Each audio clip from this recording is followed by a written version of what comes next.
আসসালামু আলাইকুম বন্ধুরা। আজ আমরা এক নতুন যাত্রায় আপনাদের স্বাগত জানাচ্ছি। প্রকৃতির এক অসাধারণ রূপ আর গ্রামীণ জীবনের সরলতাকে কাছ থেকে দেখার জন্য আমরা এসেছি কুমিল্লার হোমনা থানার সুন্দর একটি গ্রাম শ্যামপুর। এই ভিডিওতে আমরা শ্যামপুরের প্রতিটি কোণা, এর সৌন্দর্য আর এখানকার মানুষের জীবনযাত্রাকে আপনাদের সামনে তুলে ধরব।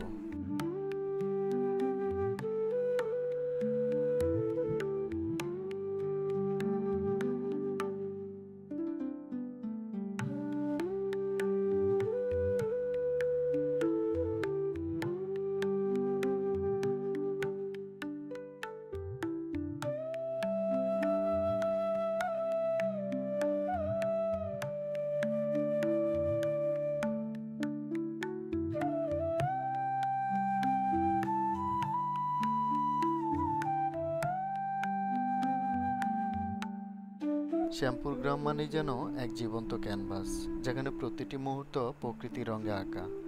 শ্যামপুর শুধু একটি গ্রাম নয়, এটি মানুষ আর প্রকৃতির নিবিড় সম্পর্কের এক অসাধারণ উদাহরণ, যেখানে প্রতিটি দিনের শেষ হয় জোনাকির আলো আর তারাদের নিস্তব্ধতায়। শ্যামপুর গ্রাম শুধু প্রকৃতির সৌন্দর্যেই ভরা নয়, এর নিজস্ব একটি সমৃদ্ধ ঐতিহ্য ও সংস্কৃতি রয়েছে। এই সংস্কৃতি শুধু আনন্দ দেয় না, এটি প্রজন্ম থেকে প্রজন্মান্তরে বাঙালির কৃষ্টি আর মূল্যবোধকে বাঁচিয়ে রাখে।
শ্যামপুর গ্রামের রাস্তার পাশেই রয়েছে একটি প্রাথমিক বিদ্যালয়। এই বিদ্যালয়টি শুধু ইটকাঠের দালান নয়, এটি গ্রামের শিশুদের হাসির শব্দে মুখরিত এক আনন্দের জায়গা।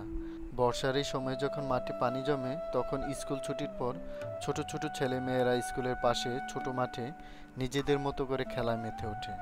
তাদের উচ্ছ্বাস আর প্রাণবন্ত খেলা দেখলেই মনে হয় গ্রামের এই পরিবেশ তাদের বেড়ে ওঠার জন্য কতটা আদর্শ। আশা করি শ্যামপুর গ্রামের এই মনোমুগ্ধকর যাত্রা আপনাদের ভালো লেগেছে।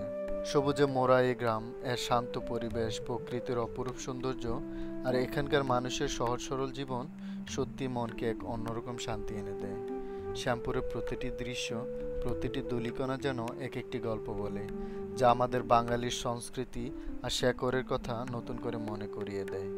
উন্নত যোগাযোগ ব্যবস্থা আর আধুনিকতার ছোঁয়া সত্ত্বেও শ্যামপুর তার নিজস্ব ঐতিহ্যকে ধরে রেখেছে পরম মমতায়। এই অসাধারণ ভিডিওটি যদি আপনাদের হৃদয় ছুঁয়ে যায়, তবে একটি লাইক দিতে ভুলবেন না। আপনাদের বন্ধু ও পরিবারের সাথে শেয়ার করে শ্যামপুরের অপরূপ সৌন্দর্য দেখার সুযোগ করে দিন। আপনার মূল্যবান মতামত ও অনুভূতি কমেন্ট করে জানাতে পারেন। শ্যামপুর গ্রামের এই সম্পূর্ণ ভিডিওটি 4K আলট্রা এইচডি কোয়ালিটিতে দেখতে অনুগ্রহ করে কমেন্টে দেওয়া লিঙ্কে ক্লিক করুন। আজকের মতো এই পর্যন্তই। খুব শীঘ্রই দেখা হবে নতুন কোনো গ্রামের ভিন্ন এক গল্প নিয়ে, নতুন এক অভিজ্ঞতার সাথে। সবাই সেই পর্যন্ত ভালো থাকবেন। আল্লাহ হাফেজ।